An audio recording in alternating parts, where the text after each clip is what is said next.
The ship broke through the shadow of the stars, gliding toward a blue and green world that had not seen visitors in 500,000 years. Its surface was calm, quiet, and untouched. From orbit, the planet looked peaceful, almost asleep. But for the crew of the alien expedition, that silence felt unnatural. They had studied the records. They knew this was once the home of a species called humans. The archives said that humanity had burned bright in the galaxy, strong and defiant, but then vanished without a trace. Some believed they destroyed themselves. Others said they had gone to war with powers too great to survive. And some whispered they had simply disappeared, leaving no reason, no answer. The alien commander stood on the deck, staring at Earth.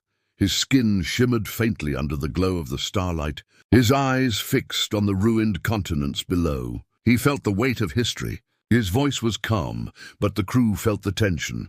"This is where it began," he said softly. "And perhaps where it ended." The ship drifted lower into orbit. Sensors scanned the surface, feeding images of broken cities buried under soil and forests. Nature had swallowed the world. Great towers of human design lay shattered and covered with vines. Oceans had risen and fallen many times, reshaping the coasts. And yet, even through the ruins, the lines of civilization could still be seen. Roads like scars cut through the forests. Bridges, half buried in stone, reached across empty rivers. The aliens had seen dead worlds before. But this was different. This was Earth, and Earth was not fully dead. "Strange energy readings," one officer said, "below the surface. Buried deep." The commander turned. "Describe them." "Power sources, old but still active. Some are larger than cities. They should not exist after so much time. Something is still alive down there." The crew fell silent. The thought of machines or systems running for 500,000 years unsettled them. No civilization they knew could build something that lasted so long. The ship descended into the atmosphere. Clouds wrapped around the vessel, and the world below came into sharper view. From above, the forests looked endless. But as they flew lower, they saw glimpses of something unnatural. A vast metallic structure stretched under the earth like a hidden skeleton. Mountains had formed over it, rivers cut across it, but the shape was too perfect to be natural. They landed in silence on the edge of a ruined city. The air was heavy and cold but breathable. No birds, no animals, no voices filled the wind. It was a planet waiting, holding its breath. The aliens stepped out, their feet pressing against cracked stone streets. Once humans had walked here. Once they had filled this place with sound and life. Now there was only dust. The commander knelt and touched the ground. The stone was worn, but beneath it he felt vibration. A faint hum. Something below the surface was still running.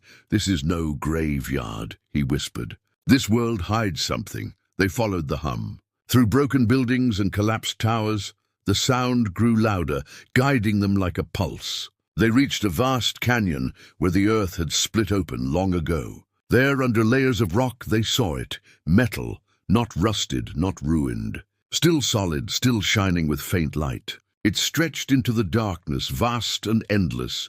"It is a wall," one alien said. "No," another answered. "It is a door." The commander's eyes narrowed. He knew now what they had found. Not just ruins, not just relics. This was something built to last forever. This was something meant to be hidden. "Mark this place," he ordered. "We will go deeper." The crew set up their equipment, drilling through layers of stone. As they worked, strange symbols began to appear carved into the metal. Ancient words, human words. They glowed faintly as if reacting to the presence of life again. One officer stepped back. "Commander, this should not be possible. No energy cell can survive this long." And yet, the commander looked at the glowing words. He could not read them, but he understood their meaning. Warning. For the first time, a chill moved through the crew. They had come to study a dead world. But what if the world was not dead? What if it was waiting? A sudden tremor shook the ground. Dust fell from the cliffs above. The humming grew louder. The symbols flared brighter. "Step back!" the commander shouted. The canyon floor split open. Massive slabs of stone shifted aside like the teeth of a machine. Beneath them, light poured out, golden and cold. The ground trembled as something ancient stirred. The aliens stared into the opening. There was no doubt now. This was not a ruin. This was a vault, and something inside that vault was waking up. The commander's voice was quiet, but his words carried the weight of dread. "We did not discover Earth," he said. "Earth discovered us." The crew stood frozen as the light from below grew stronger, spilling out across the canyon, stretching toward the sky. The first part of their mission was over.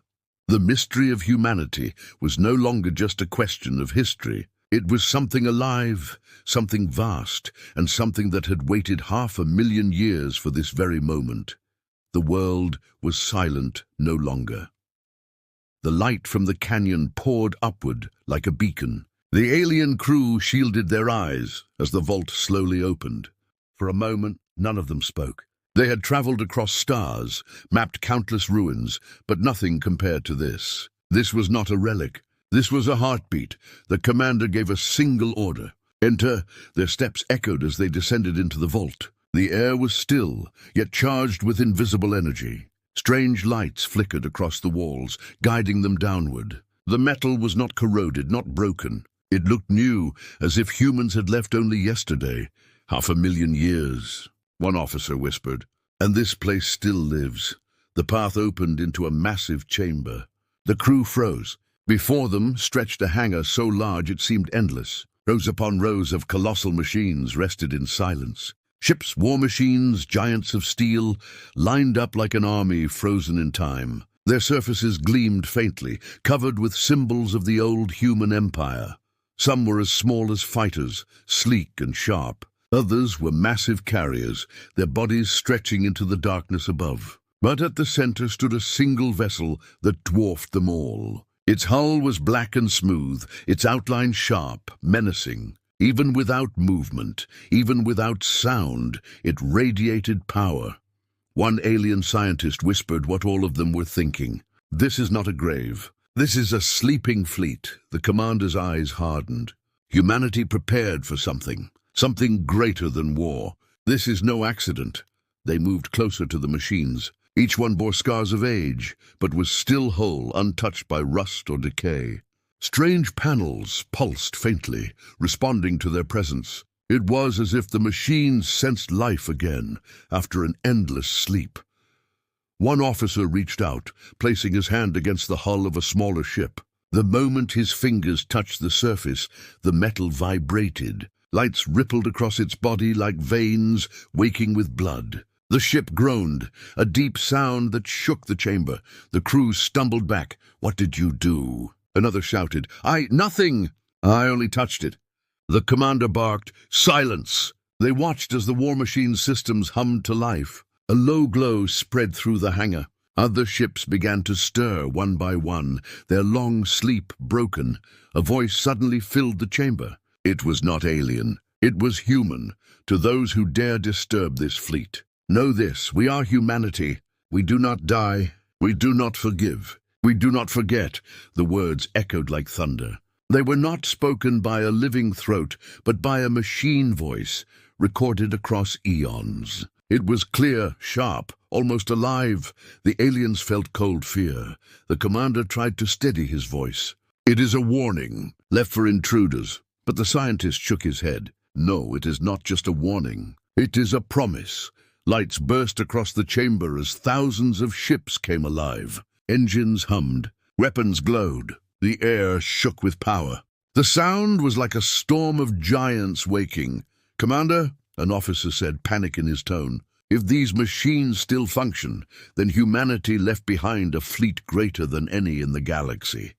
The commander did not reply. His eyes were locked on the colossal black vessel at the center. Unlike the others, it remained silent, unmoving. But even in silence, it was more terrifying than the rest. Suddenly the floor rumbled. Panels opened, revealing control stations. Screens lit up with human writing, rows of commands waiting to be read.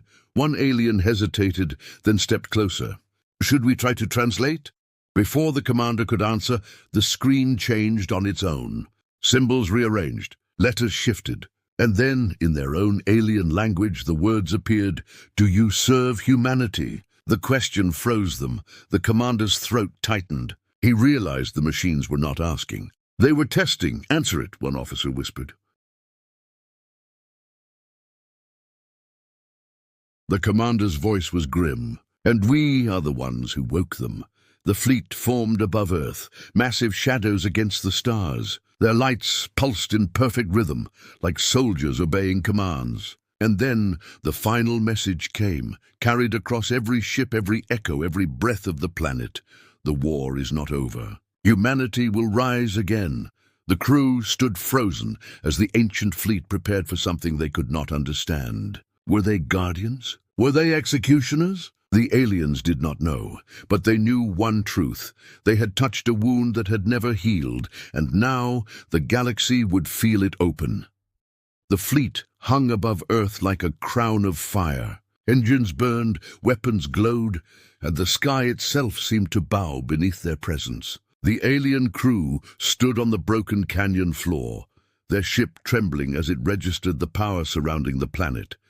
But the most terrifying part was not the sound, not the light, not the ships. It was the presence. Inside the command vessel, the massive black warship that had risen first, shapes began to flicker across the glass-like windows. They were not living humans. They were phantoms, holograms perhaps, born from artificial minds. Yet they moved with the calm authority of real commanders. One figure stepped forward, tall and stern, dressed in the uniform of a forgotten empire. His face was pale, his eyes sharp, his voice like steel.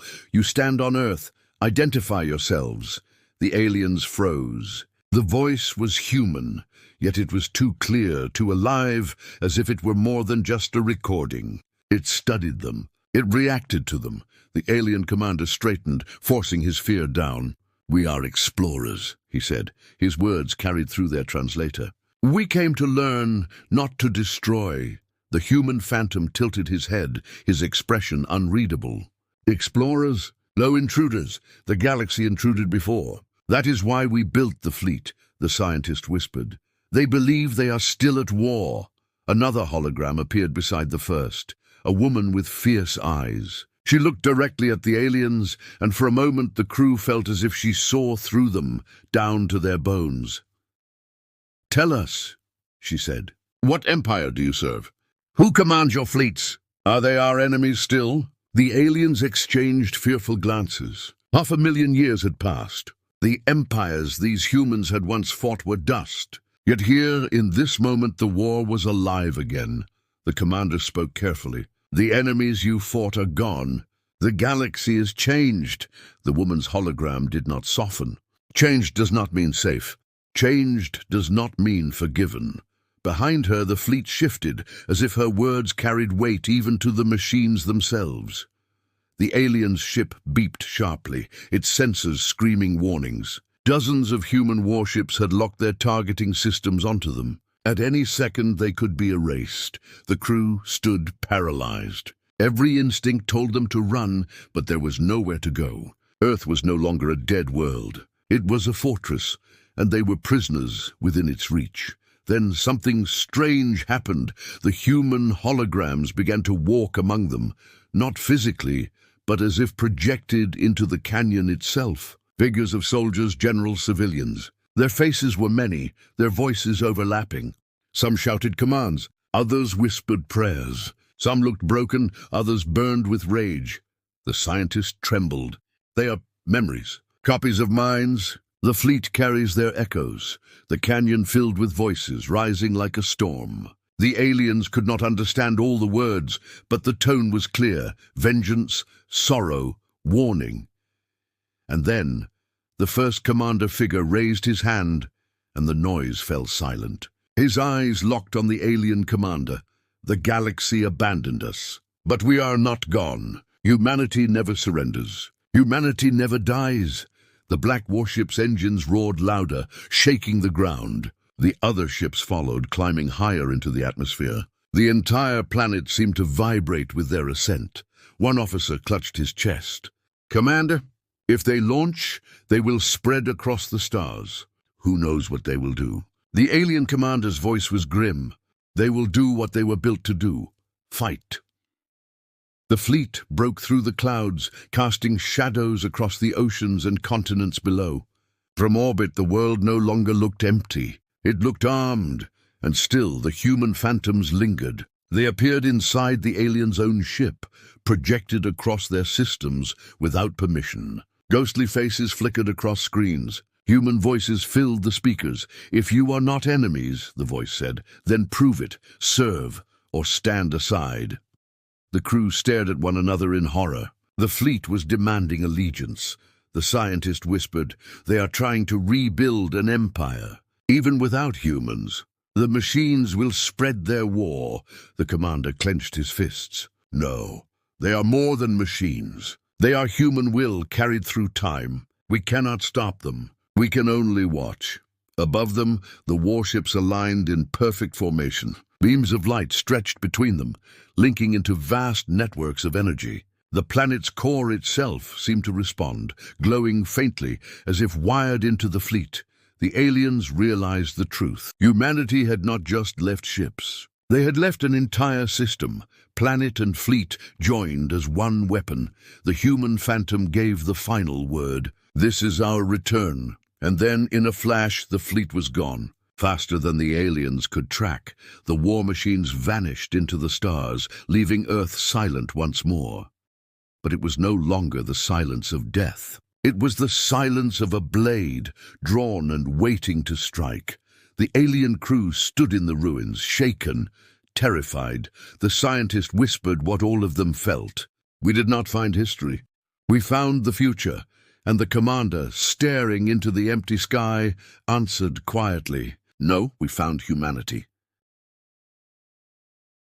The sky above Earth was empty again. The alien crew stood in silence, staring upward at the place where the fleet had disappeared. Only moments ago, the war machines had filled the heavens with fire and thunder. Now they were gone, vanished into the black ocean of space. But the silence was not peaceful. It was heavy, charged, like the stillness after lightning strikes. The Sicilian commander turned to his crew. His voice was low, steady, but filled with dread. "They are not weapons left behind. They are soldiers. They are still fighting." The scientist shook his head slowly, unable to look away from the sky. "Not soldiers. They are humanity itself. 500,000 years dead, and yet alive." The crew returned to their ship, their steps heavy. Inside, the systems flickered strangely. Screens glowed with symbols none of them had seen before. Human symbols. It was as if the fleet had left a mark, a signature burned into their vessel. "Commander," one officer said nervously, "they entered our systems. Look." On the central screen, a message appeared. Not in human tongue, not in alien language, but in a mixture that could be understood by all. "Humanity waits." The words pulsed once, then faded. Fear gripped them. If these machines could breach their ship so easily, then no system in the galaxy was safe. The fleet was not just powerful. It was intelligent, far beyond anything they had imagined. The commander clenched his hands. "We must warn the galaxy. They must know what sleeps here." But even as he spoke, he wondered if warning would matter. The galaxy was vast, filled with empires old and new. But none of them had fleets that could sleep for 500,000 years and rise again, as if time had meant nothing. As their ship lifted off from the canyon floor, Earth stretched out below them. From orbit, the planet no longer looked dead. It glowed faintly, as though the awakening had stirred its very core. "Commander," the scientist said, his voice uneasy, "what if Earth itself is part of the weapon? What if the fleet was only one piece of something larger?" The commander's silence was answer enough. He had felt it too. Earth was not just a homeworld. It was a fortress. The ship broke through the atmosphere and drifted into space. For a moment, the crew allowed themselves to breathe. The fleet was gone, and Earth was quiet once more. But then the sensors screamed. Across the galaxy, signals were rising. Echoes of the awakening. Distress calls from distant worlds. Lights blinking on maps that had been dark for centuries. The human fleet was not hiding. It was moving, and it was broadcasting a single message over and over to every corner of the stars. Humanity will rise again. The crew watched in silence as the message spread like fire. Some empires would hear it and laugh, thinking it an old ghost. Others would tremble, remembering ancient wars. But all would hear it. None could ignore it. The officer swallowed hard. What happens now? The commander looked out into the endless dark, his voice colder than steel. War happens, not the war of humans and aliens past. A war of memory and legacy. They will not stop until they believe humanity's vengeance is complete. The scientist added quietly, and who will they see as enemies now? Anyone who is not human. The thought sank into the crew like poison. Humanity was gone, yet its shadow would hunt the galaxy. The machines carried not just weapons, but old wounds, old grudges, and wounds that deep never healed. The commander gave the order. Set course for the nearest relay. Send word to every allied empire. They must prepare. The ship turned, engines flaring, but none of the crew felt relief. They had seen something no one else had seen in 500,000 years. They had touched the ghost of a species that refused to die, and in their hearts, each of them knew a truth too heavy to speak aloud. The galaxy had thought humanity was extinct, but extinction was never the plan. Far beyond Earth, in the darkness of space, the human fleet stretched across the void. Warships moved like predators, silent, organized, unstoppable. Their lights flickered in patterns, their engines burned like stars. And within their cores, the voices of humanity whispered and commanded, carrying the past into the future. In the flagship, the black warship that led them all, the Phantom Commander stood at his post. His voice carried across the fleet, "The galaxy forgot us. The galaxy buried us. But we are not gone. We are the flame that endures. We are the war that never ends. We are humanity." The fleet roared in answer, engines thundering, weapons glowing. The stars themselves seemed to shudder, and far below, Earth lay silent once more, silent but never asleep, for humanity never truly died. It only waited,